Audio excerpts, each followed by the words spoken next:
All right, from seam to seam on this crest right here, it is exactly, looks like 11.5 inches. I had to guess maybe just a slightly less than 11.5. From outside, it is exactly 13.5. And from the outside of this seam to the outside of this seam is exactly 2 inches. Okay, top of the crest here. Well, this is kind of weird. You can see how it goes over top of it. So what I'll do is I'll start here at the top of the seam, which I'll consider the top. It's exactly 11 3/4.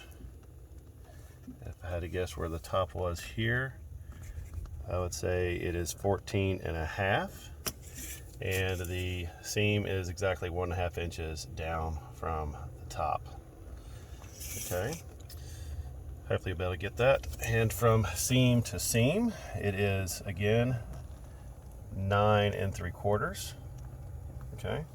And down at the bottom, from seam to seam, it is 8 inches. So I did give you this one, didn't I? That was 14.5 inches. Yes, it was. Okay, so the top of this seam here to the top of this crest here, it looks like it's right at 6.5. And this measuring tape isn't working.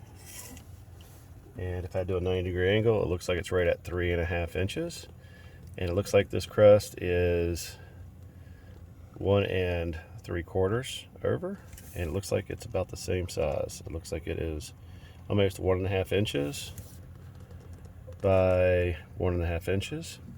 And the seam here, this blue, well, this tape measure is horrible. So the blue looks like it's about 1 1/4 inch to 1/8 of actually visual blue.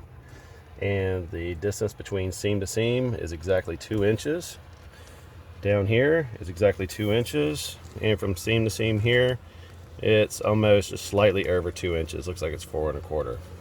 Okay. Hopefully that'll answer your questions. I'll see you this weekend.